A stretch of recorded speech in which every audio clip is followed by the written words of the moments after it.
Je vous invite maintenant aussi à ouvrir la Bible, à nouveau, si vous le voulez bien.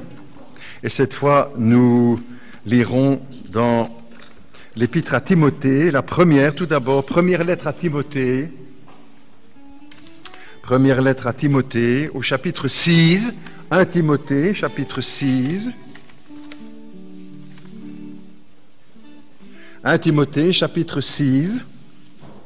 C'est donc l'apôtre Paul qui donne quelques conseils à son jeune collègue, Timothée, pasteur, évangéliste, en tout cas au service de Dieu et faisant très souvent partie de l'équipe de l'apôtre Paul pour évangéliser.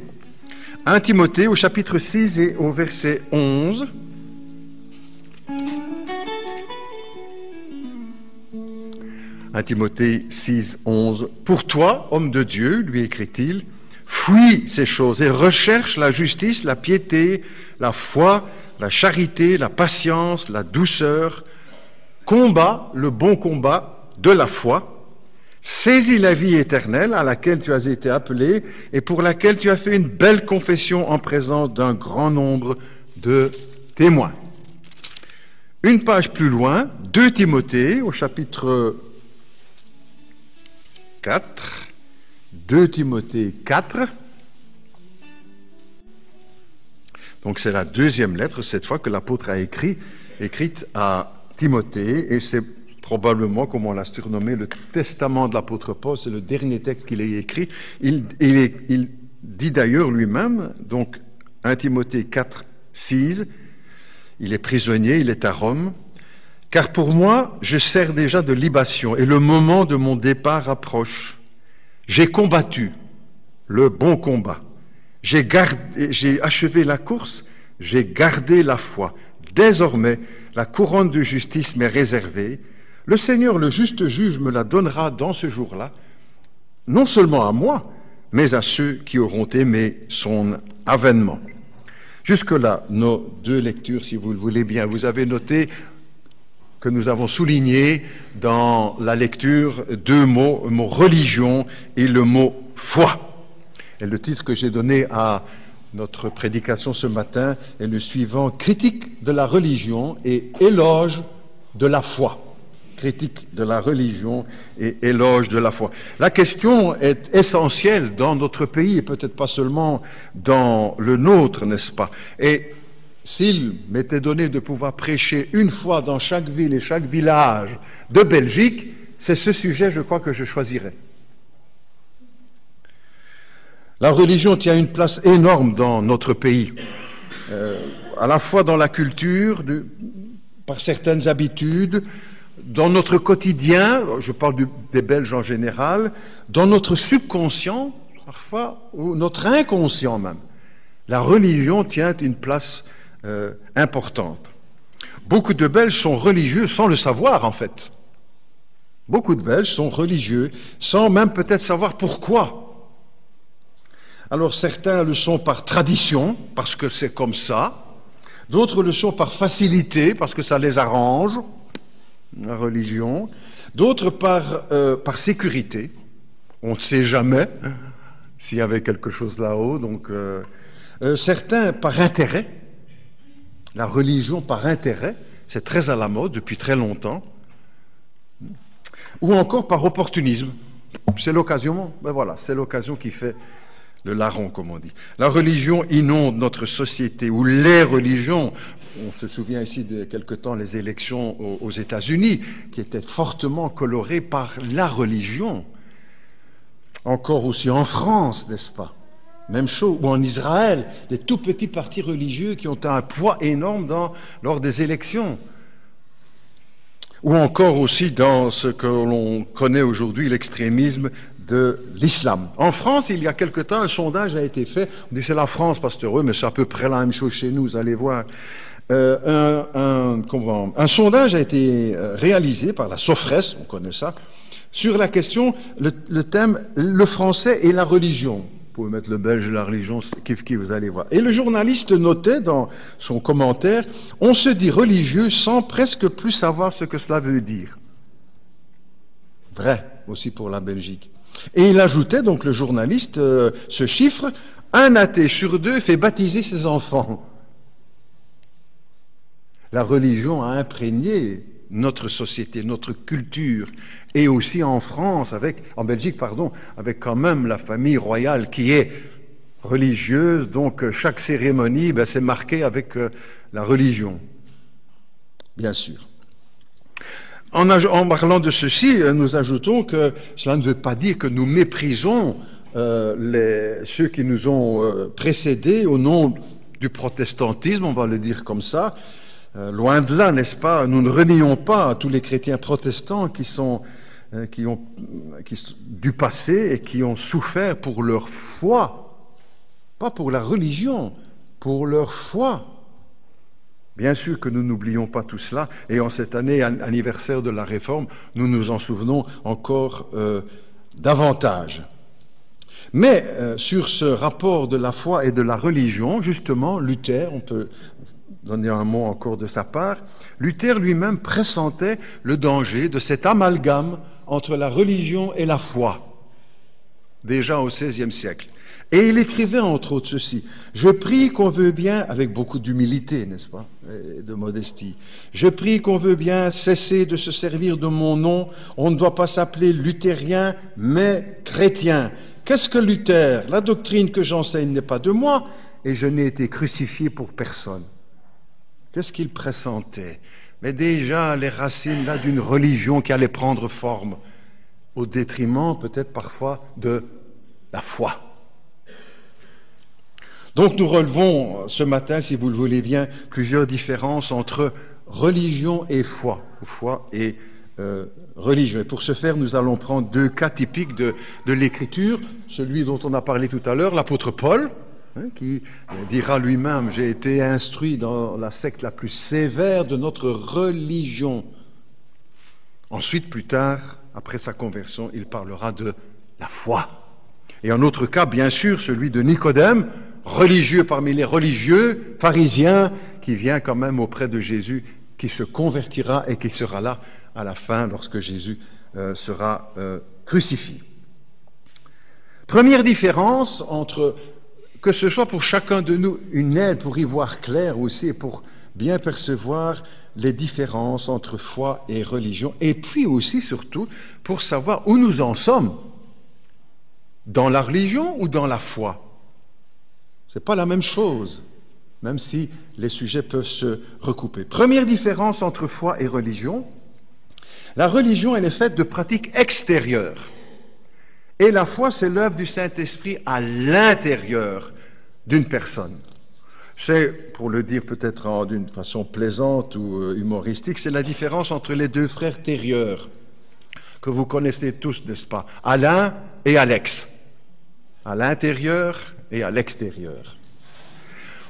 Plus sérieusement, il y a là une trace de cette différence entre la foi et la religion. Jésus a fustigé, n'est-ce pas, la religion des pharisiens. Ou les pharisiens religieux, c'est la même chose. Et dans le réquisitoire terrible, n'est-ce pas, si vous pouvez lire à la maison, cela, dans Matthieu 23, le réquisitoire de Jésus contre les pharisiens, c'est implacable. Pourquoi? Parce qu'ils sont entrés dans le cycle de la religion. Et tout est extérieur. Il dira, vous ressemblez à des sépulcres blanchis qui paraissent beaux à l'extérieur et qui à l'intérieur sont remplis d'ossements de mort et de toute espèce d'impureté. Vous imaginez que Jésus dit ça aux chefs religieux d'Israël, religieux et politiques, les deux étaient ensemble, n'est-ce pas? Vous imaginez la bombe qu'il lâche là au milieu du peuple et de ses responsables.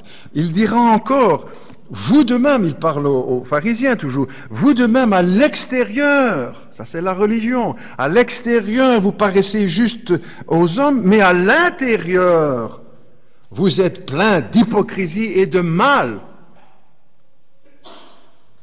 Jésus est implacable, n'est-ce pas, contre la religion ou les religions, parce que toutes les religions soignent l'extérieur, l'apparence, le dehors, le superficiel, la façade, ce qui frappe les yeux. Ça, c'est la religion. Et le vide à l'intérieur, le vide spirituel, Parfois même l'absence totale de foi. Mais la religion est sauf. Ainsi, notre pays, on pourrait dire, n'est-ce pas de cela, que notre pays a l'apparence de la piété. Tu peux pasteur, il y a des églises dans tous les villages, communes, parfois 2 dans un même village, mais elles sont vides. Il a l'apparence de la piété. Vous avez des grandes cérémonies qu'on voit sur l'écran de télévision pour ceci et cela. Brrr, quelle cérémonie, l'extérieur. Mais il n'y a rien à l'intérieur, n'est-ce pas? C'est la religion. Ainsi, le Belge va plus souvent consulter la voyante que d'aller à l'église. Hein? Mais la religion est sauf. Les Belges lisent plus souvent l'horoscope que la Bible. Mais la religion est sauve, bien sûr. Hein? Où beaucoup de Belges touchent du bois. Hein? Quand on dit quelque chose, on touche du bois ou on croise les doigts par superstition. Hein? Plutôt que de prier le Dieu qui donne la vie, la foi, elle, à l'opposé. La foi, elle traite l'homme d'une autre façon, par l'intérieur. Et ce qui n'apparaît pas à première vue, la foi. Parce que c'est des choses qui se vivent dans le cœur. Et on retrouve ainsi, dans les passages textes bibliques, beaucoup de références à cela, la présence de la foi dans notre cœur, à l'intérieur. C'est l'œuvre du Saint-Esprit à l'intérieur de l'homme. L'apôtre Paul, en écrivant aux Colossiens, dira « Christ en nous ». Il ne parle pas de Christ comme façade de notre vie. Non, non, Christ en nous. Ou encore dans l'Épître aux Corinthiens, notre homme intérieur se renouvelle de jour en jour. Ou quand il écrit aux Éphésiens, chapitre 3, que nous sommes fortifiés par l'Esprit dans l'homme intérieur, ça c'est la foi. Ou encore, et c'est là, voilà l'œuvre de Dieu qui s'accomplit à l'intérieur de tout homme, de tout croyant, ça c'est la foi. Encore quand il écrit aux chrétiens de la ville de Philippe, Dieu a commencé en vous, ça c'est la foi. Dieu a commencé en vous cette bonne œuvre. La religion dans l'extérieur et la foi dans l'intérieur. Une deuxième différence entre religion et foi, c'est que la religion, elle ne peut pas changer un homme, mais que la foi transforme. La religion ne peut pas changer un homme, la foi, elle transforme. Avant sa rencontre avec le Christ vivant, l'apôtre Paul était un homme très religieux. Il savait ce que c'était de la religion. Hein. Il avait été élevé, comme il dit encore, comme on a lu, dans la secte la plus rigide de sa religion. Et il pratiquait bien, vous savez, sa religion d'une drôle de façon. Son éducation religieuse, ses années dans le judaïsme, n'avaient pas changé un seul de ses cheveux. Au contraire, sa religion avait accentué ses défauts, son caractère, son tempérament, colérique, emporté, brutal, cruel, fanatique, violent. Et lui-même, dans son témoignage que nous avons lu dans Acte 26, disait « J'avais cru devoir agir vigoureusement contre le nom de Jésus de Nazareth.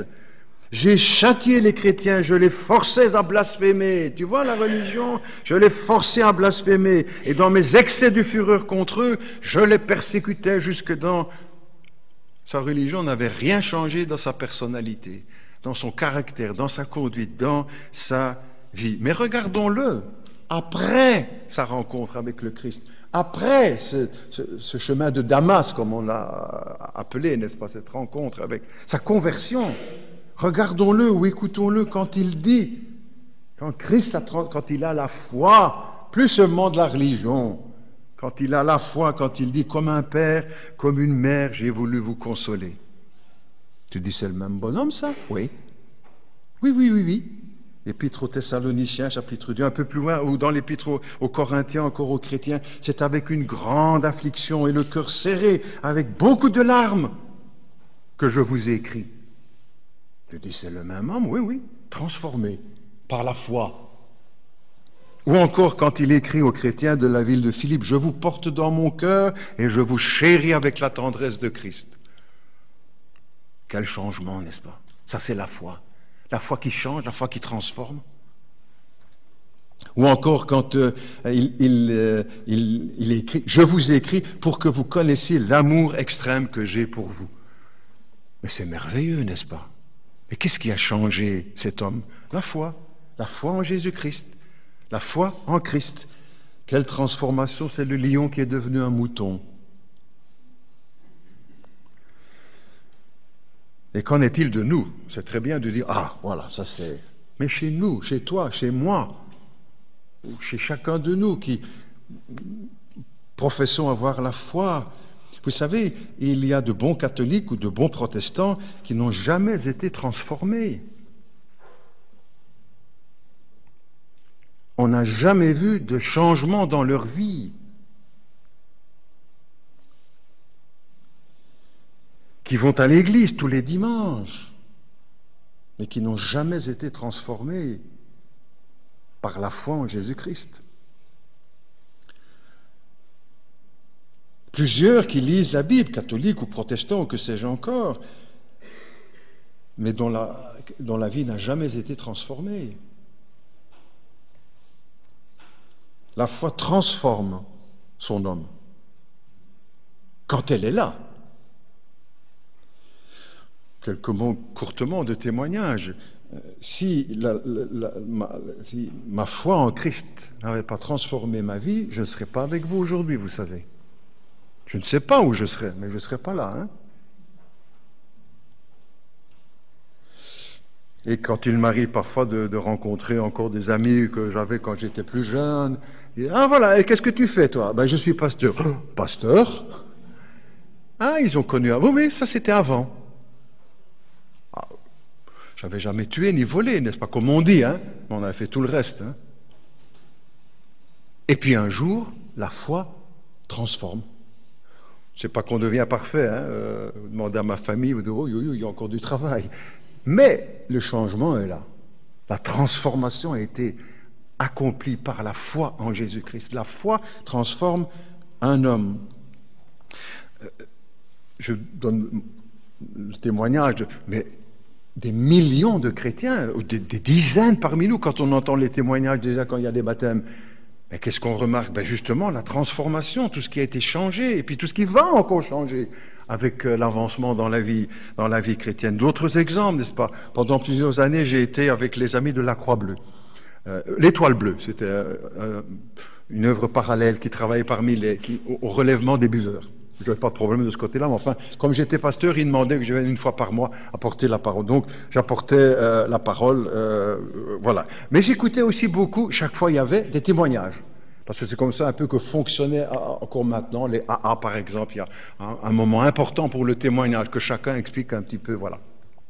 Et il y avait des témoignages, il y en a que j'ai retenus, que je n'oublierai jamais, n'est-ce pas, entre autres, celui que je mentionne ici parmi vous, un de ces, je vais même oublier le nom, peu importe, je ne le connais peut-être même pas, il racontait dans son témoignage, parce que parfois on les entendait plusieurs fois, il n'y avait pas une centaine de personnes qui rendaient témoignage, on était un groupe d'une vingtaine, donc parfois les témoignages revenaient. Bref, peu importe. De ce témoignage, il disait, évidemment, ça chauffait dans le foyer, dans le ménage, il rentrait sous, il dépensait l'argent, c'était l'horreur. Et puis sa femme dit un jour, écoute, on va se séparer. Eh bien, il dit, d'accord, si on va se séparer, on va tout partager en deux.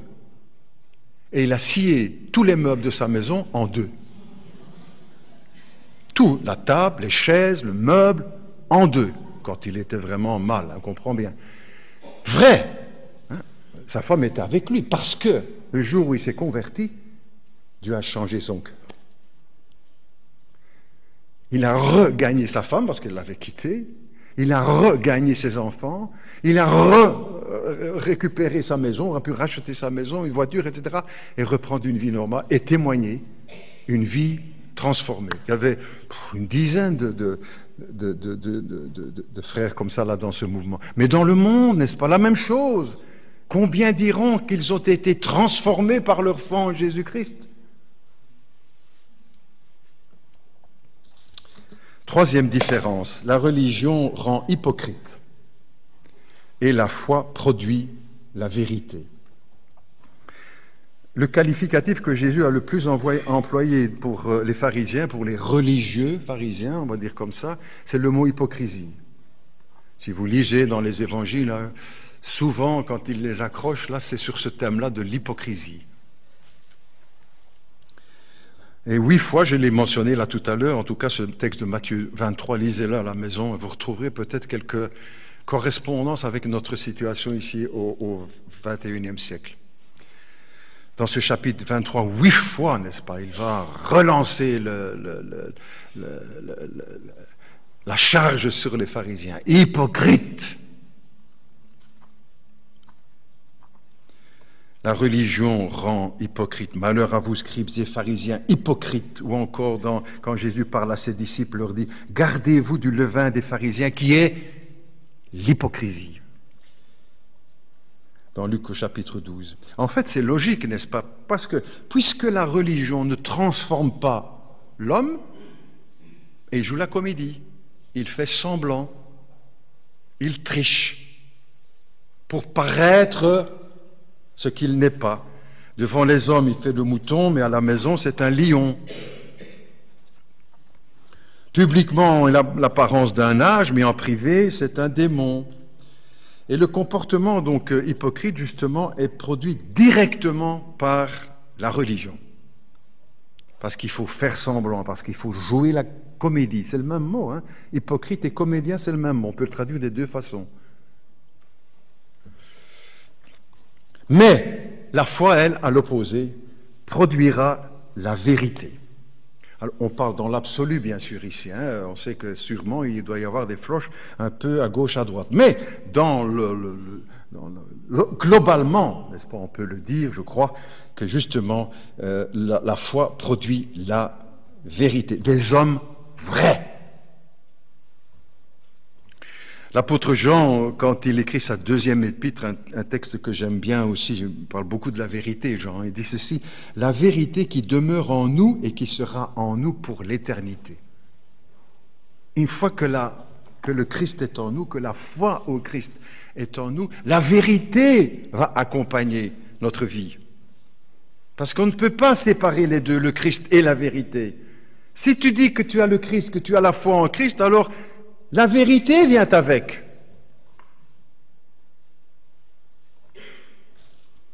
Une fois que notre cœur est habité par le Seigneur, il produit en nous la vérité. La foi nous rend vrais. En tout cas, ce doit être le cas. Et nous nous interrogeons, n'est-ce pas, et moi avec les autres. Est-ce que c'est bien ce qui se passe dans ma vie? C'est bien cela que je vis? Ou encore le double jeu de la religion? Là, présent, chantant, très bien. Nous sommes tous dans l'église ce matin, mais peut-être que tous, nous n'avons pas la foi. C'est deux choses différentes. À l'église de Corinthe, l'apôtre Paul écrira « Examinez-vous vous-même ». Il écrit à des chrétiens, mais il dit quand même « Examinez-vous vous-même pour savoir si vous êtes dans la foi et pas seulement dans la religion ». Examinons-nous nous-mêmes pour savoir. Et ces différences que nous relevons ensemble, dimanche prochain, on fera un deuxième volet là-dessus, de dire, mais c'est où moi? Où est-ce que je suis moi? La foi ou la religion? Est-ce que je suis ou est-ce que je la? Hein? Examinez-vous vous-même, écrira l'apôtre, pour voir si vous êtes dans la foi. Éprouvez-vous vous-même. Et il ne dit pas, notez bien, allez consulter le pasteur qui vous dise où vous en êtes. C'est pas à moi de faire ça. C'est à chacun de savoir se situer.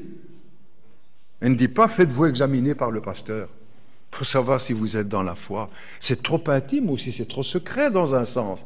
C'est chacun qui doit savoir dire et mettre à la lumière de la parole son cœur, notre cœur. À moins peut-être, nous ne prêchons pas la religion protestante. Évitez jamais de parler de ça, de votre religion, parlez de votre foi en Jésus-Christ, de votre foi aux Écritures. Ne parle jamais de ta religion, ne défends jamais la religion protestante, on n'est pas là pour ça. Nous ne prêchons pas la religion protestante, nous prêchons la foi en Christ. Quatrième différence, la religion rend insatisfait, elle produit l'insatisfaction. La foi donne la joie. On parle aussi globalement, n'est-ce pas? Il y a des situations évidemment dans nos vies où on ne grimpe pas au plafond tous les jours. La religion, justement, dans cet esprit-là, ennuie beaucoup de Belges. C'est pour ça qu'il y en a beaucoup qui ne pratiquent pas. Ça les ennuie. Ça n'a produit aucune joie dans leur vie.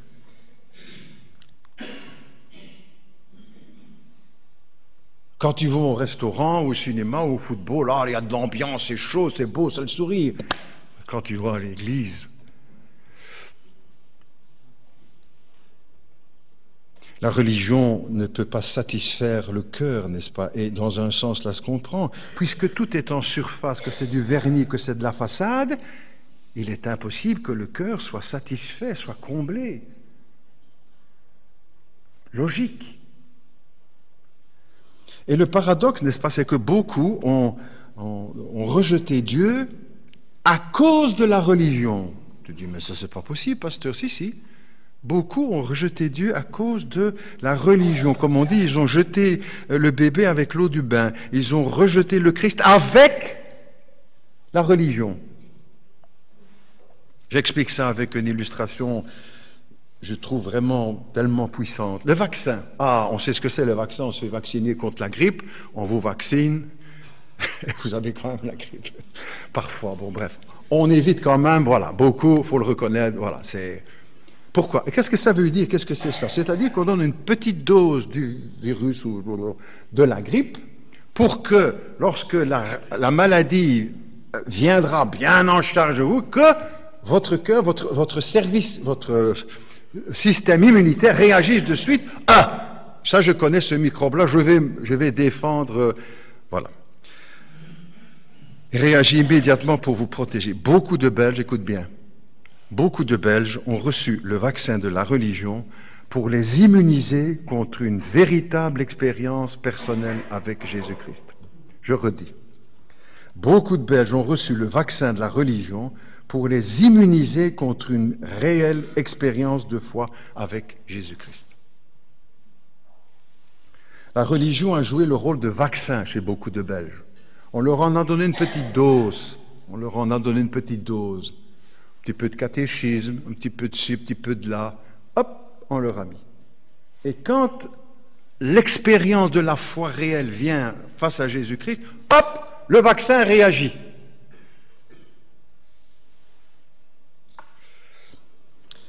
Le vaccin de la religion fonctionne et provoque une réaction fulgurante d'anticorps contre une expérience personnelle avec Jésus-Christ.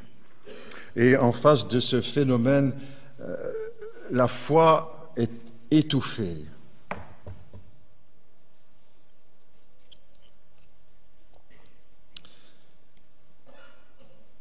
Certaines personnes nous ont dit, on passe de l'autre côté maintenant, la religion qui nous immunise pour certains. Et c'est ce que vous ressentez ou que vous vivez, n'est-ce pas? Vous parlez à un moment donné de votre foi dans une réunion, dans un repas, ou je ne sais pas, bref, ou voilà. Et dès que vous prononcez le mot Dieu, ou Jésus, ou Bible, ou, hop, les gens réagissent, c'est fini. Hop, le vaccin fonctionne. Non, moi, j'ai ma religion. Brrr, terminé.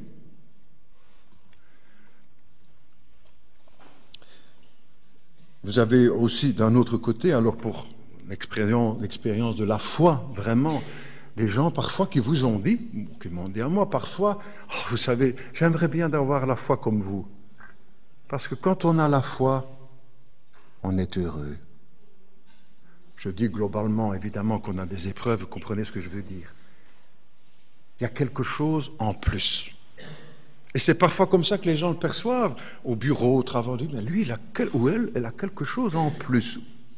C'est quoi? C'est ça. C'est la foi à l'intérieur et qui produit un apaisement. Je n'ai plus besoin de chercher, de courir le monde et ceci et cela pour... La foi produit l'apaisement dans nos cœurs, la satisfaction, la joie. La foi, c'est la vie, la religion, c'est la mort. La foi, c'est l'œuvre du Saint-Esprit, la religion, c'est l'invention des hommes. Cinquième différence. La religion se transmet de père en fils. Mais la foi, c'est un choix personnel. C'est une décision personnelle. Dans beaucoup de pays, on est catholique de père en fils. Papa était catholique, donc je suis catholique, mon grand-père était catholique. Et dans d'autres pays, majorité protestante, on est protestant parce que papa était protestant et mon grand-père était protestant, donc je suis protestant. Ça, c'est de la religion qui se transmet de père en fils, par hérédité. Mais la foi relève du domaine personnel. C'est un acte, un choix personnel. Quelles que soient les données qu'on ait reçues ou l'information qu'on ait reçue pendant notre enfance ou pendant notre jeunesse. C'est ainsi qu'il y a des conversions, des protestants qui se convertissent, parce qu'avant ils étaient juste dans la religion protestante, ils découvrent que la foi c'est autre chose. Ou des catholiques qui se convertissent parce qu'ils ont trouvé une autre dimension, un acte personnel de choix, de recevoir le Christ, puisque chacun est responsable pour lui-même. Je ne peux pas juste prendre l'héritage spirituel. L'autre héritage, oui, hein. Mais l'héritage spirituel, c'est pas comme ça que ça fonctionne. Il doit y avoir un choix.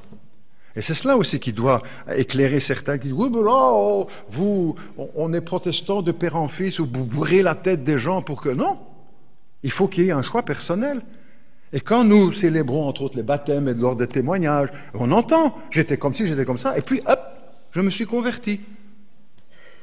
Et cela a changé ma vie, c'est un choix personnel. Ce n'est pas mon père qui m'a poussé, ou ma mère ou ma grand-mère qui m'a tiré.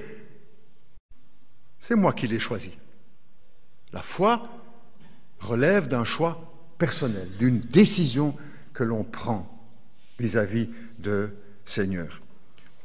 Parfois, les parents voudraient de tout leur cœur, chaque fois, les parents voudraient de tout leur cœur que leurs enfants, leurs petits-enfants soient à l'évangile, etc. Mais ça ne se transmet pas comme ça. Il va l'être parce que moi je l'étais, mon grand-père l'était, ma grand-mère. Non! Il faut qu'il y ait un moment, un choix personnel. Ça, c'est la foi. La foi ne se transmet pas, mécaniquement ou par hérédité.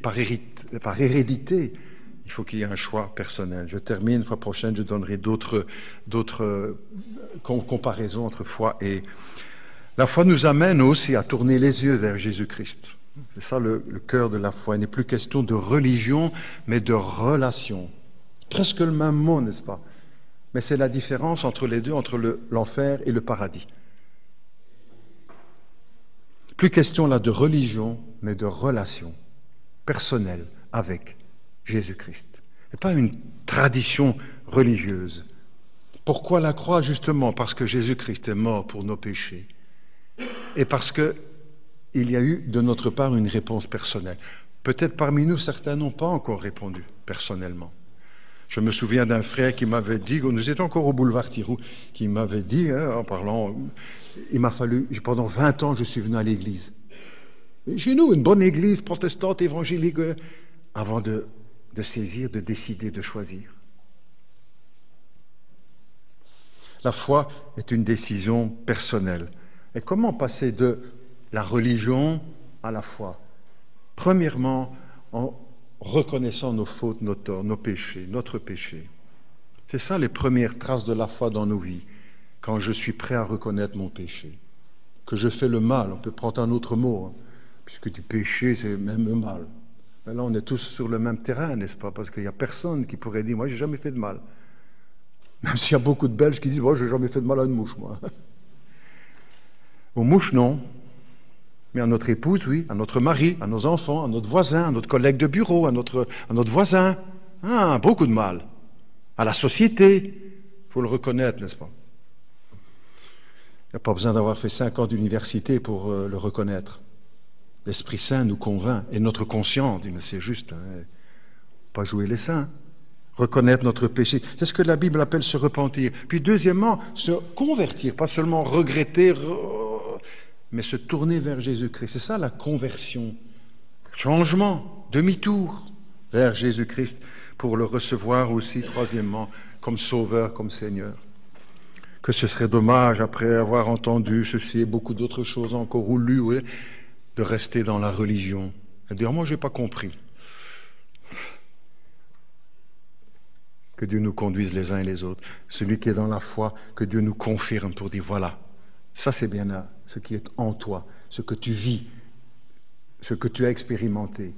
Ou peut-être d'autres dire « mais toi tu es encore dans la religion là, hein ?»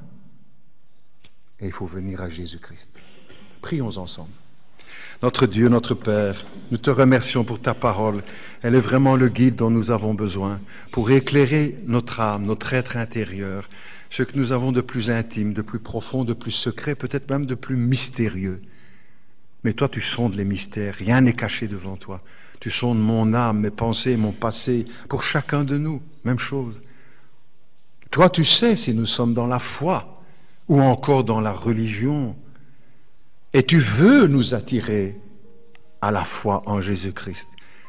Père Céleste, nous prions pour chacun de nous ce matin, pour tous ceux qui sont dans la foi, qui retrouvent ces caractéristiques de la foi différentes de la religion, que cela nous réconforte, nous encourage à garder le cap, à persévérer, à tenir bon, à livrer le bon combat de la foi. En gardant la foi, comme Paul écrivait pour lui, en gardant la foi. Et que nous puissions aussi transmettre ce message à ceux qui sont encore dans la religion. Des millions de Belges autour de nous. Des millions de Belges. Nous prions aussi pour celui ou celle qui serait parmi nous ce matin ou qui suit le culte au travers des CD ou sur Internet et qui se retrouve dans cette situation de religieux, mais sans aucune vie intérieure, avec une religion, mais aucune relation personnelle avec Jésus-Christ. Que ton œuvre se fasse dans les cœurs, Seigneur, et que quelqu'un puisse, ou plusieurs puissent dire, avec mes mots ou d'autres mots, peu importe, dans votre cœur, si c'est votre cas, vous pouvez le dire, avec les mots que je vous propose, si vous conviennent, ou les vôtres, peu importe, et de dire au Seigneur ce matin, mon Dieu, je m'approche de toi à petits pas. Je découvre en fait que je ne suis que dans la religion et pas encore dans la foi. Et toutes ces caractéristiques, je les retrouve chez moi. Je te demande pardon. Je viens à Jésus-Christ aujourd'hui. Je viens à Jésus-Christ aujourd'hui. Je demande pardon pour mes péchés. J'ai fait le mal. Je fais le mal. Et même parfois, j'aime le mal. Je te demande pardon, Seigneur, aujourd'hui. Purifie mon cœur. Change mon cœur. Je quitte la religion. Je viens à la foi en Jésus-Christ. Je viens à Jésus-Christ par la foi. Je l'accueille aujourd'hui comme mon sauveur dans ma vie. Pas seulement en information comme le sauveur du monde, mais comme mon sauveur. Je choisis aujourd'hui, je décide aujourd'hui. Même si c'est contraire à l'héritage spirituel, religieux que j'ai reçu de mes parents. C'est toi qui compte, c'est Jésus-Christ qui compte. Je l'accueille aujourd'hui, Jésus, dans mon cœur comme mon sauveur, pour qu'il pardonne mes péchés, pour qu'il change ma vie, dont parfois j'ai tellement honte. Honte, si tout le monde savait. Si tout le monde savait, si ma fiancée savait, si mon fiancé savait. Père Céleste, pardonne, purifie, parce que rien n'est caché devant toi. Et aujourd'hui, et à partir de ce jour, tu m'accueilles comme ton enfant, en purifiant mon cœur, mes péchés, en purifiant ma vie et en transformant ma vie pour que je me sente mieux et que je glorifie celui qui m'a racheté, qui m'a créé, qui m'a sauvé. Père Céleste, que ton œuvre se fasse dans les cœurs. Nous pouvons aller jusqu'à l'oreille, mais le cœur, c'est toi qui veuille agir dans nos cœurs par ta grâce. Nous te le demandons au nom de Jésus. Amen.